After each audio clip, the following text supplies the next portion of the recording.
Eu quero fazer você refletir. Ninguém sabe quando sua vida começou e nem tem noção de quando será seu último dia. A vida, ela é um ambiente que Deus não dividiu com ninguém a seu respeito.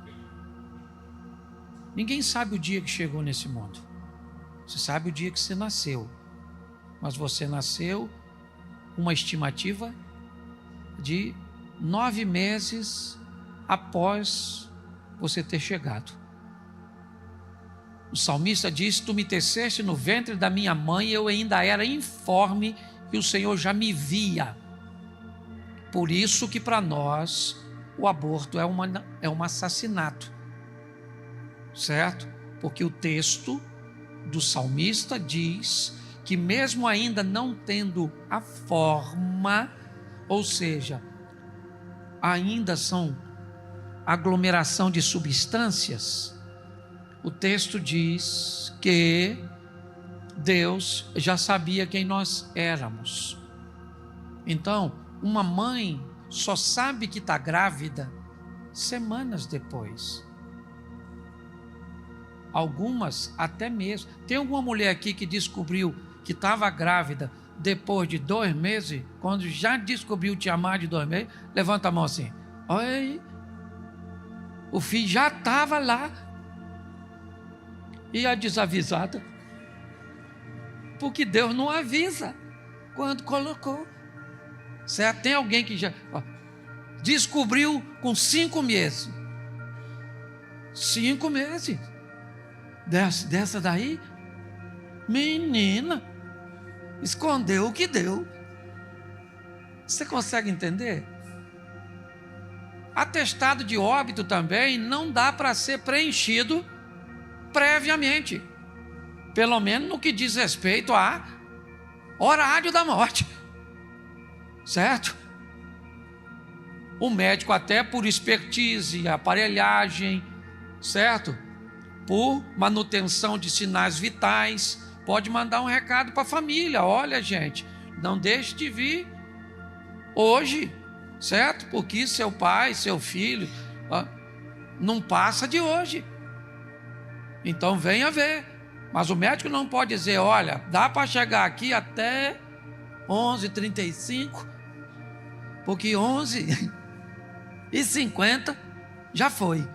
Porque Deus não divide com ninguém a partida desse mundo. Ninguém sabe, certo? Só sabe que vai. E a morte é um negócio assim sensacional, quase socialista, comunista. Vem para pobre, para rico, vem para todo mundo. Feio, sabia que gente feia morre? Mas bonito também morre. Rico morre, pobre morre. É ou não é? Então, a vida é a coisa mais preciosa que nós temos. Não faz sentido nenhum, nada.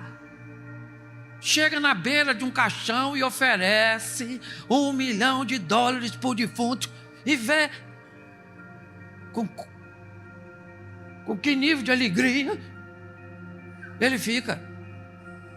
Certo? As coisas só valem enquanto se está vivo. Então pare de valorizar quem morreu, ou só depois que. Elogie agora. Entendeu? Fala para sua mulher lindona. Não tá, mas o nome disso é fé. Ou seja, é o firme fundamento das coisas que não se vê, mas se espera. Ok? Olha para esse marido e diz: machão. Certo? Tá vendo? Já arrumei uma briga ali de casal. Você consegue entender? Diga para o seu pai: eu te amo. Diga para o seu filho: diga, me perdoa. Diga assim: bom dia, por favor, posso lhe ajudar em alguma coisa? Eu te amo, querida. Dói? Não, aí vamos para a bobeira do caixão. Não podia morrer, não queria. Fui obrigado, porque ninguém quer ir, todo mundo quer ver Deus, mas ninguém quer morrer. É ou não é? Essa é a verdade. Então nós vamos precisar entender algumas coisinhas que eu vou passar para vocês em 25 minutos. Me ajude aí, o moço da mídia. Primeira coisa, a vida é única. Diga assim, única. Única, é isso. Hebreus 9, 27. Coloca na tela. Hebreus 9, 27. Aí eu disse que eu ia desenvolver só a mesma ideia, mas não é o mesmo texto. E como aos homens está ordenado morrerem uma, vindo depois disso por isso que nós não acreditamos em reencarnação. Porque só morre uma vez, segundo a Bíblia, e depois da morte vem o juízo. Então a vida ela é única, uma só. Você não tem outra oportunidade. Você sabe quantas vezes seu filho vive como neném? Como criança? Como adolescente? Você acha que vai ter outra oportunidade, certo? Com seus pais? Além dessa? Pensa num cara difícil, meu pai, desafiador, falava mal de mim para os outros. Uma vez, foi Beto. Beto falou, pastor, seu pai estava falando, sei lá. Eu falei, vai lá e mete o malho de mim junto com ele. Ele falou, por quê? Eu falei, porque aí ele vai arrumar uma briga contigo. Porque na cabeça dele, ele pode falar mal de mim, mas ninguém pode. E me dava vontade, porque o bicho era carne de pescoço. Mas o velho tinha mais de 80 anos. Se eu arrumo uma encrenca com ele, não dava tempo de consertar. Então eu fazia ouvido de mercador. Uma vez eu cheguei na casa dele, ele estava uma fera, ele morava na casa da minha prima ali. Fiquei com medo. Falei, o que foi, pai? Essa mangueira. Mangueira, uma árvore. Eu falei, o que a mangueira fez com o senhor? Ele falou, essa mangueira, rapaz, acabei de varrer agora mesmo. Fui lá dentro, voltei, olha como é que tá. Eu falei, pai, quer que corta? Eu nem podia, porque a casa não era minha, mas eu estava querendo ver onde é que ele iria ir. Eu falei, o senhor não envelheceu. Ele queria que as folhas caíssem tudo num dia só, para ele varrer e acabou. Na hora de ir embora, eu fechei o portão, olhei para a mangueira e falei, filha, eu sei que se você pudesse ir comigo, ia. É meu pai, mas se vira. E fui embora. Entende? Porque você não tem outra oportunidade. Entendeu? Outra oportunidade de ser jovem, de aproveitar a vida, de se divertir, certo? De sorrir, de brincar. Você não tem, é só uma vez. Esses dias a senhora era uma garotinha. Olha para a senhora hoje. Parece que tomou uma droga. O senhor não tinha barriga, o senhor tinha cabelo. Meu Deus do céu. Esse dia eu me vi no espelho, só de cueca. Eu falei, sai desse corpo, que ele não te pertence. Eu falei, Senhor, você consegue entender? A vida passa rápido demais. Você está rindo de mim? Esse pastor é engraçado. E eu não sei que você já foi legalzinha. Certo? Você já não teve tudo certinho. O tempo está passando. Você está entendendo? A sua vida está indo embora. Porque ela não é só única. Olha o que o salmista diz, versículos anteriores, 90, verso 9. Salmo 90, verso 9. Se aqui a vida é uma, única, vamos ver. Salmo 90, verso de número.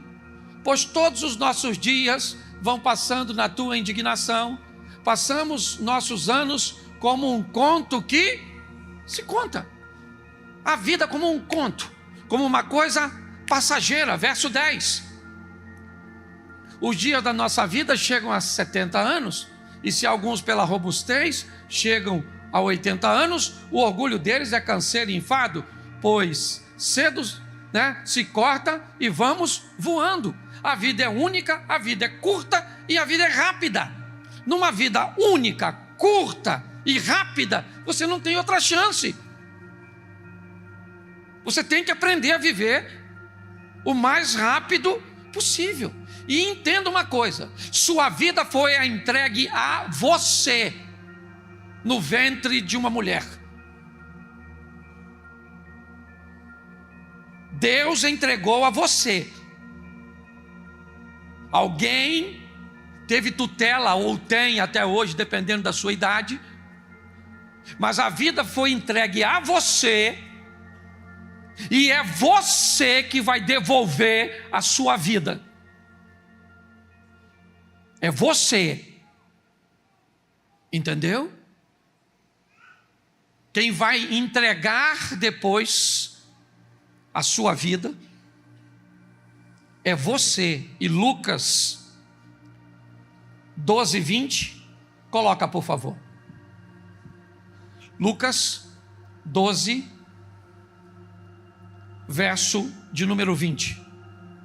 Mas Deus lhe disse: louco, esta noite te pedirão a tua alma, e o que tens preparado? O que você preparou, para quem será? Um dia você vai ter que devolver a vida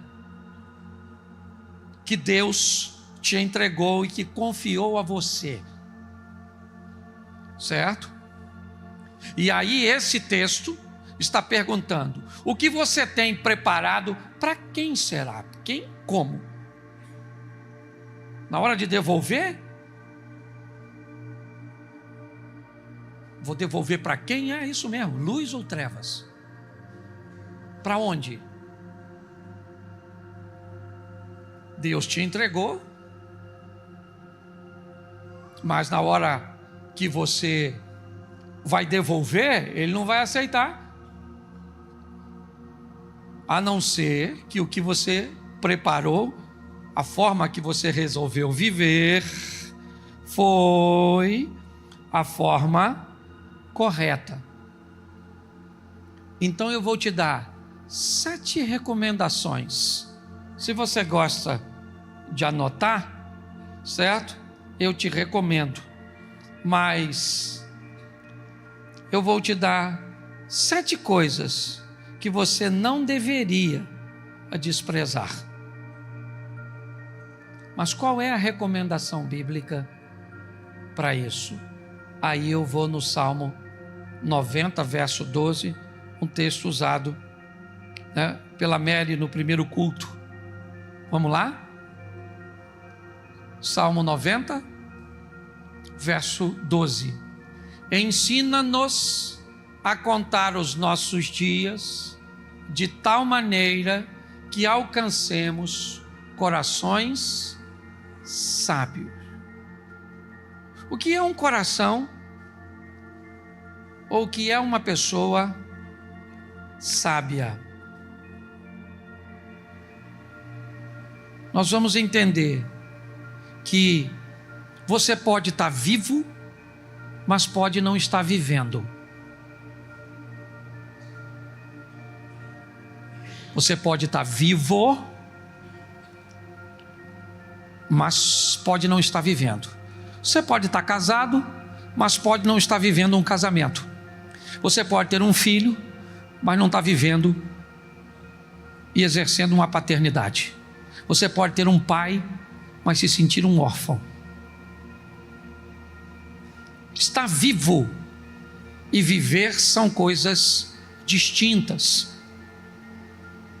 O sábio, ele entende que não basta estar vivo, ele quer estar vivendo, ele quer estar tendo experiências, vivendo suas histórias, como Mary disse, deixando um legado. E para isso, rapidamente, eu vou te dar 7 coisas que a vida deveria lhe ensinar o mais rápido possível, para suavizar.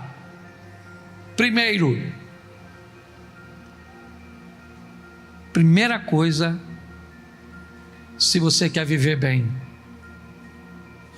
descubra o poder dos relacionamentos errados. Quanto mais rápido você descobrir o que uma pessoa errada pode bagunçar sua vida, o que uma amizade errada pode causar na sua vida, o que uma sociedade errada pode conduzir para seus negócios, o que um relacionamento errado pode afetar, certo? Suas emoções para viverem novos relacionamentos, para que você viva novos relacionamentos.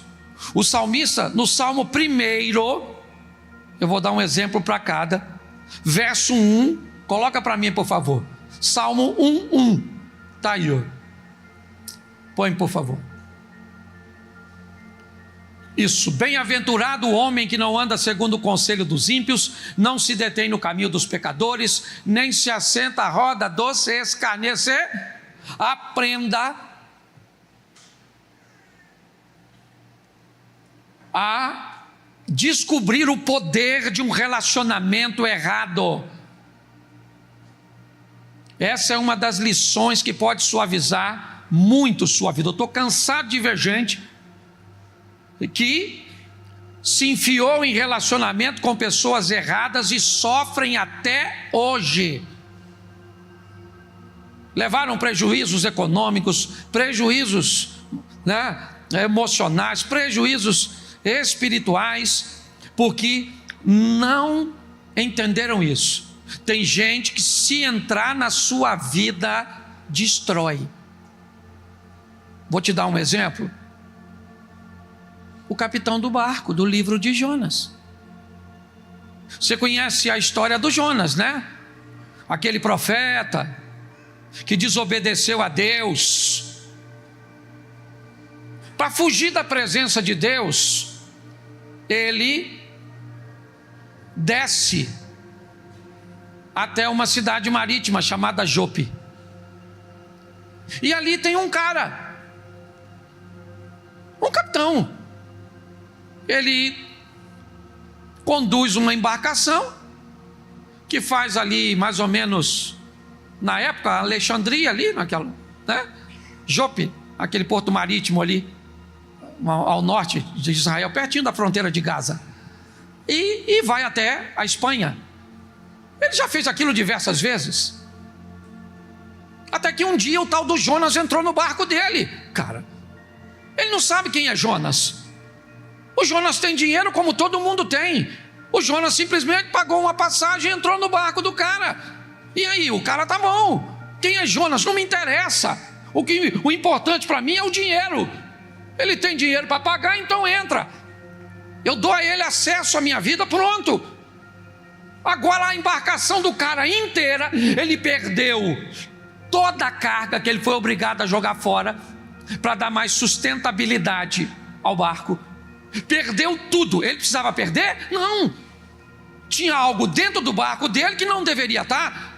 E quem era isso? Esse era o Jonas. Uma pessoa errada dentro da sua família, uma pessoa errada dentro do seu negócio, uma pessoa errada dentro do seu ministério. Colocar uma pessoa errada na sua certidão de casamento.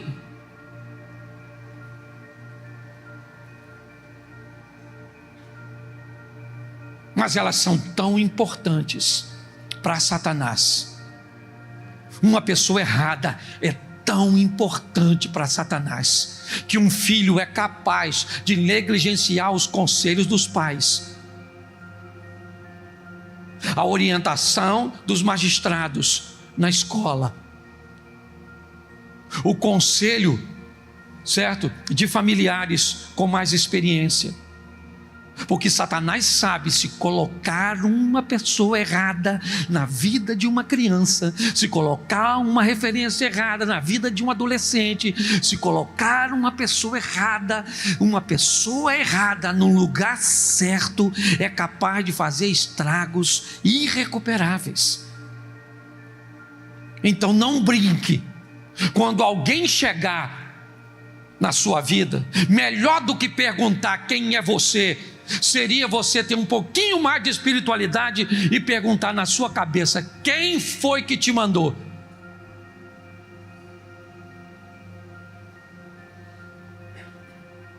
Porque bendito é o que vem em nome do, então maldito é o que não vem. Identifique isso. Número 1. Número 2, quer sofrer menos, certo? E viver bem, descubra o valor da sua identidade.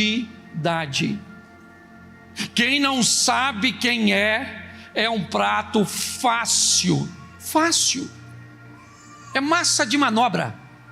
Trocou as cores da estação, acabou com você. Agora você tem que trocar todo o seu guarda-roupa, porque as cores, os modelos, agora mudou tudo, porque alguém estabeleceu tendências. Quando você tem dificuldade de saber quem você é, você vai ser obrigado a se moldar o que as pessoas estão dizendo. Vou te dar 2 exemplos aqui. Mateus 16:13. Mateus 16, verso 13. E chegaram a Jesus as partes de Cesareia de Filipe, e interrogou o seu discípulo, dizendo: quem dizeis os homens ser o Filho do Homem? Verso 14. Eles disseram: uns João Batista, outros Elias, outros Jeremias, né? Ou um dos profetas. Isso é o que diziam a respeito de Jesus. Dizia que Jesus era glutão, comilão. Dizia que Jesus tinha demônio, sim ou não? Que ele era um charlatão, sim ou não? Sim. Por que Jesus nunca teve problema com isso? Você nunca viu Jesus discutindo com ninguém sobre isso. Sabe por quê? Porque ele sabia quem ele era. Uma vez, ao ser batizado, ele ouviu uma frase que dizia o quê? Você é meu filho amado. Quantas vezes Deus disse isso para Jesus? Quantas? Uma vez só.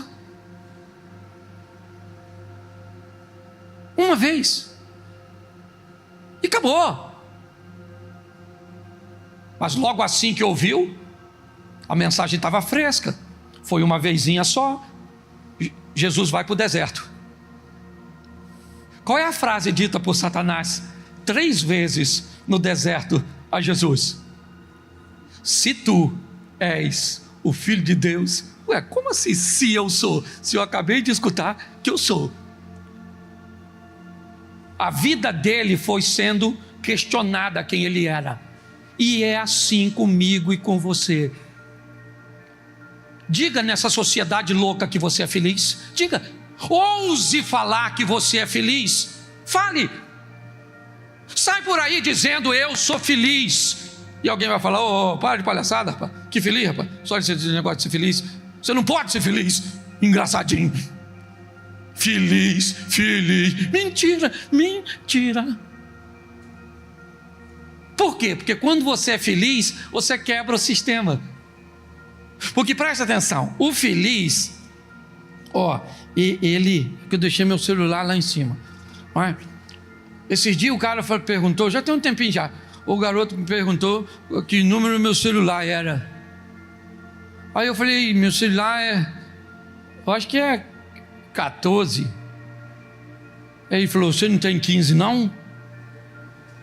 Eu falei: não, 15 não, tem 14, é só um baixo. Mas admiro o senhor, hein?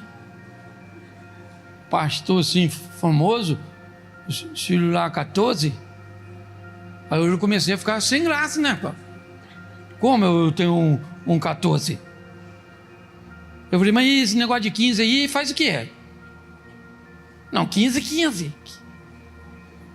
Eu falei: Pro, Plus, sei lá.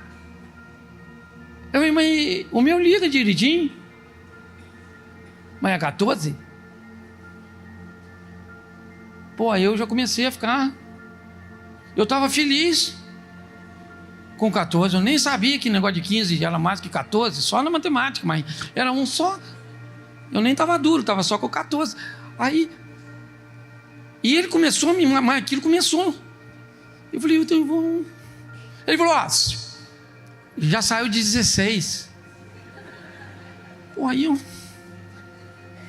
eu falei, agora se eu compro 15, enquanto mais um infeliz, aí eu estou perdendo de novo. Mas o que o 16 faz? Tira foto, mas eu não sou fotógrafo. E o cara cismou que eu tinha. Eu estou lá com o meu 14. Do mesmo jeito, aquele que me perturbou.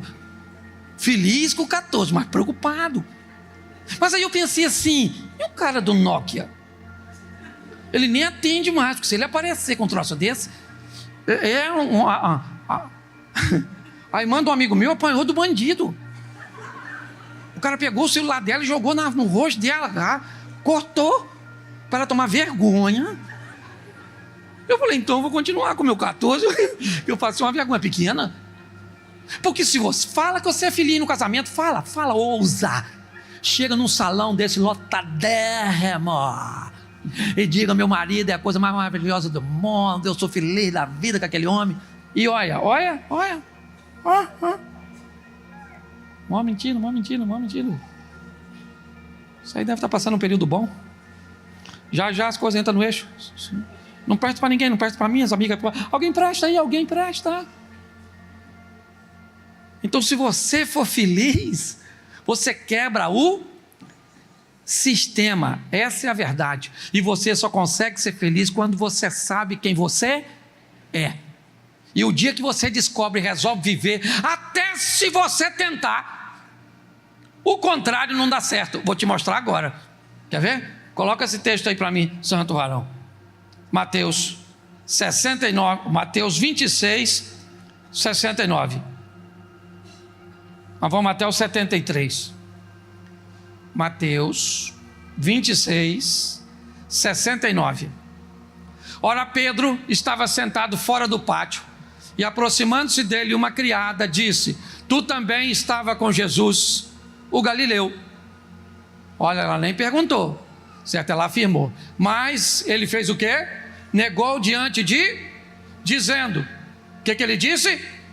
Não sei o que diz, verso 71. E saindo para fora do vestíbulo, outra criada viu e disse aos que ali estavam, este também estava com Jesus, o Nazareno. Não está perguntando, está afirmando. Ele negou outra vez com o juramento, não conheço tal homem. Verso 7:3. Daí a pouco,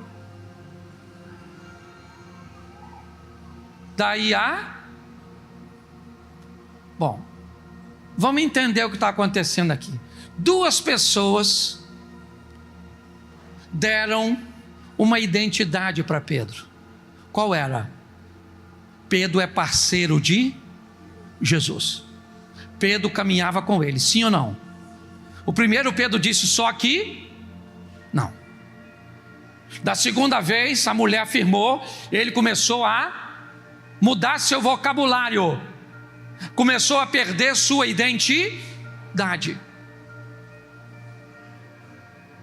Aí todo mundo ficou quieto e esperou por um tempo. Que tempo é esse? O tempo para observar Pedro direito. Ficou todo mundo quietinho, vendo como ele se comportava. Então, dentro de pouco tempo, aproximaram-se os que ali estavam e disseram a Pedro: verdadeiramente, também tu és deles, pois a tua fala te denuncia.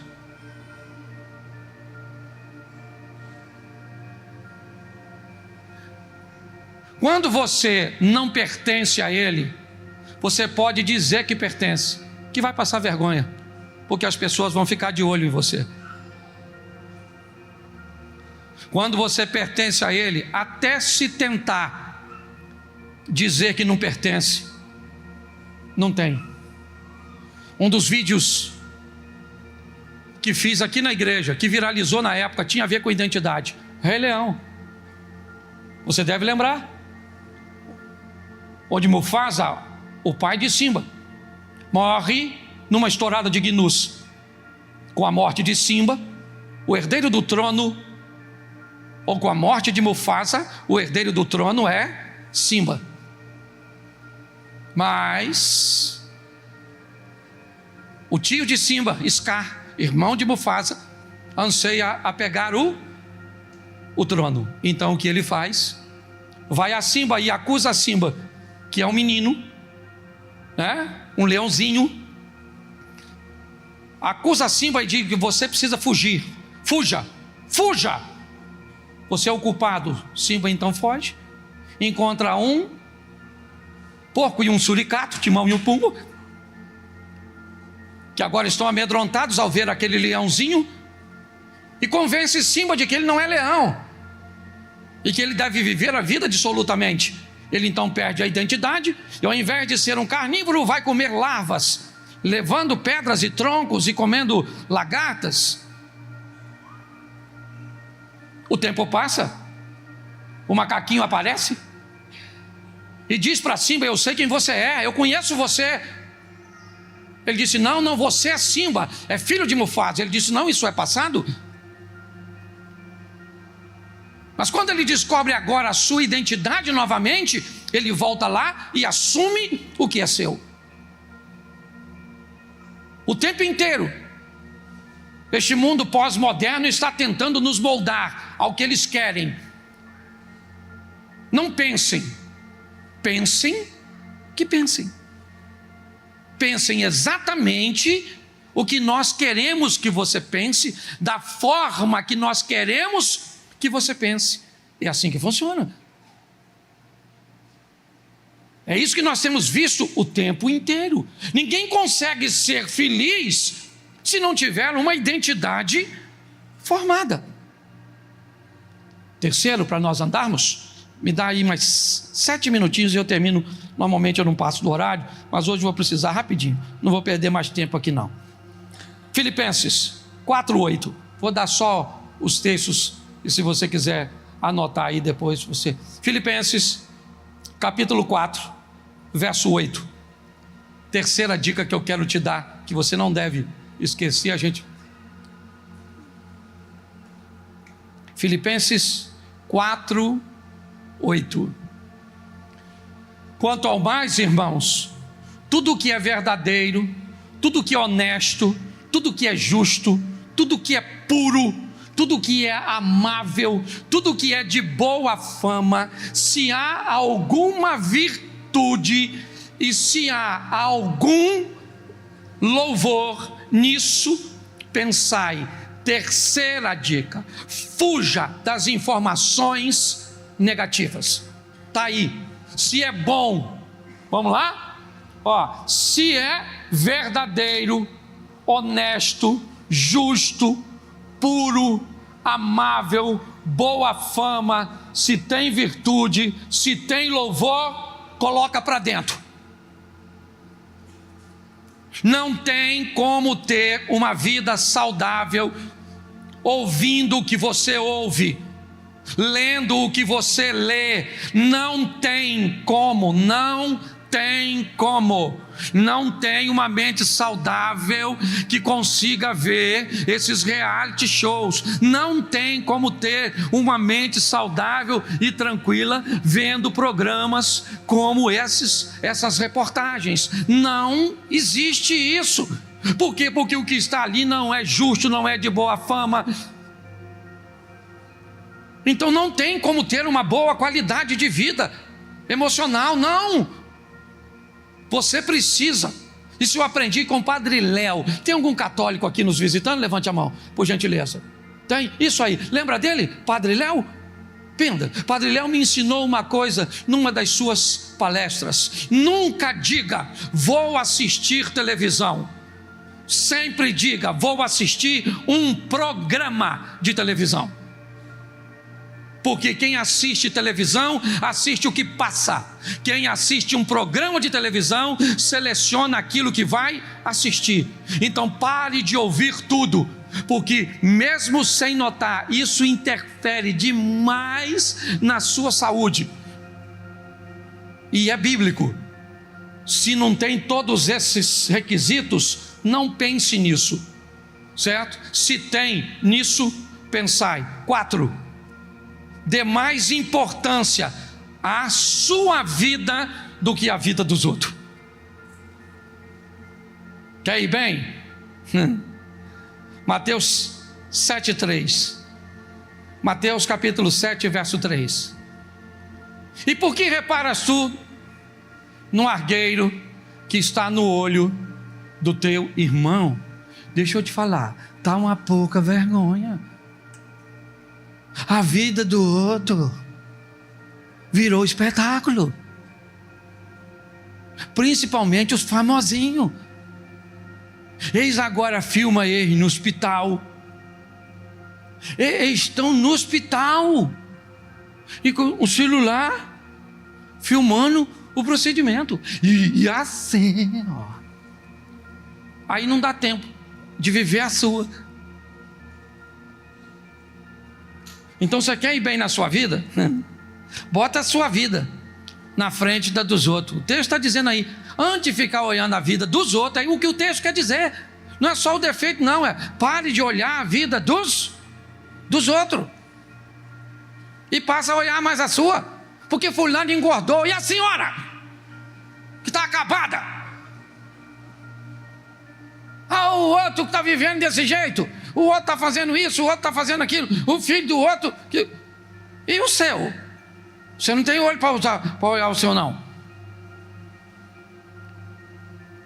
Então, você quer ir bem, fica de olho na sua. Ela é a mais importante, ou pelo menos deveria ser para você. Eu estou falando porque eu escuto isso. Às vezes a pessoa vem falar mal do outro, eu fico olhando assim, eu falo, não acredito. É que eu sou pastor, eu também não quero brigar com a pessoa para ela ir embora. Mas eu olho para a vida da pessoa,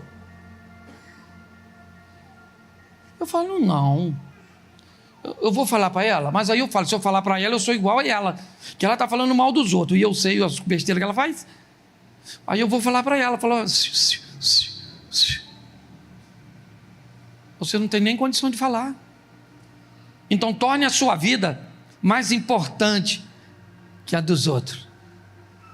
5, já estou terminando. Crie bem seus filhos. Salmo 127. Coloca aí verso 3.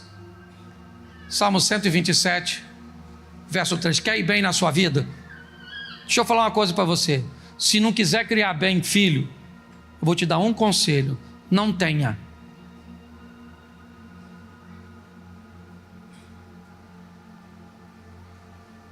Se não quer criar bem seu filho, não tenha. Porque filho mal criado, quando cresce,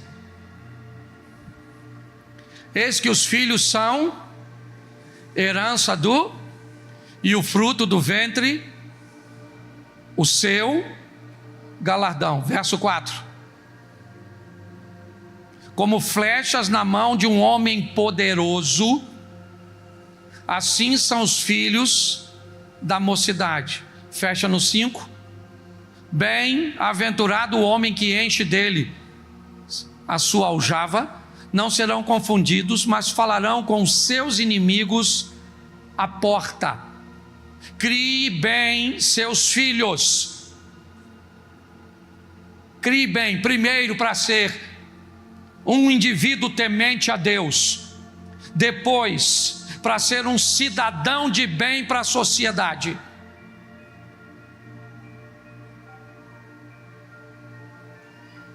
É isso. Primeiro se cria filho para ser temente a Deus. Seu filho precisa saber o caminho do Senhor, os valores do Senhor, que foram vividos por você e não ditos por você. Pode notar, quando você fala o que não vive, seu filho usa o que você vive contra você. Não há coerência entre seu discurso e seu comportamento. Então, quando você vai corrigir seu filho, ele usa contra você não suas palavras, mas seu comportamento. É assim que funciona. Quem cria bem seus filhos, eles são flechas na mão de alguém que vai arremessá-los, que vai atirá-los. Você cria uma geração que vai usar o seu teto como piso. Alguém que não precisa começar onde você começou. Ele não precisa ter você como herói, não. Mas seu filho, no mínimo, tem que ter duas coisas: temor ao Senhor e respeito ao próximo. Se você criar seus filhos pautado nesses dois conceitos, temer a Deus e ser um cidadão de bem, a probabilidade de você ter uma vida mais tranquila é muito grande. Êxodo 30:12, certo?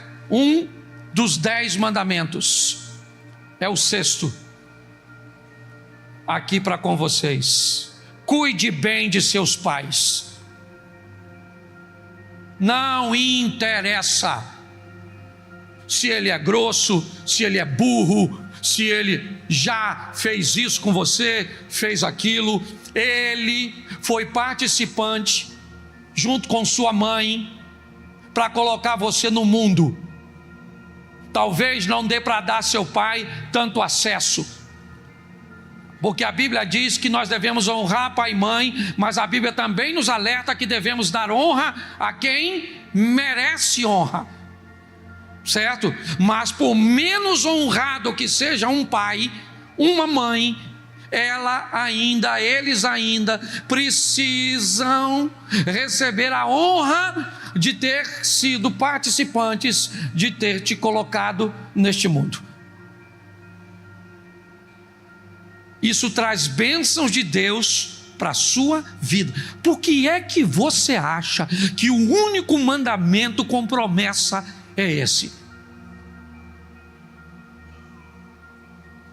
Porque esse seria o que mais geraria problema para as pessoas. A promessa só está nesse, porque Deus sabe o quão desafiador foi ao longo de toda a história relacionamentos entre pais e filhos, traumáticos. E por último, 7º, quer ir bem? Muito cuidado. Levanta a mão todos os solteiros. Solteiro, isso, levanta a mão assim mesmo, levanta a mão assim, isso, muito cuidado ao escolher um cônjuge. Olha, estou terminando. A maior desgraça, tem até fundo, a maior desgraça não é viver sozinho, não. Aliás, as pessoas mais perigosas deste mundo são consideradas aquelas que aprenderam a conviver consigo mesmo. Pode notar. Mas olha, solteiro,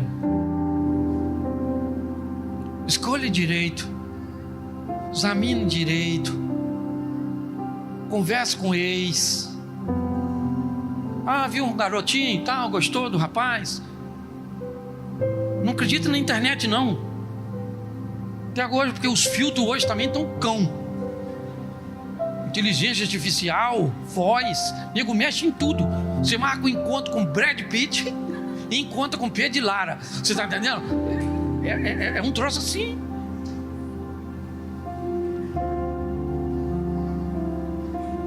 Agora vamos aqui.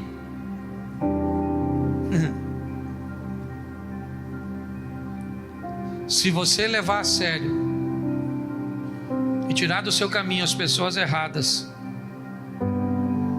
se você descobrir o mais rápido quem você é, se você parar de ouvir esses lixos que estão disponíveis, se você se concentrar mais na sua vida e deixar dos outros. Para quem tem filhos, se você criar bem seus filhos. Para quem não tem filhos, mas tem seus pais, se você cuidar bem de seus pais, sua vida vai ser uma maravilha. Se você souber escolher um cônjuge, aí virou um paraíso. Se não, filho, vai chorar, bebê.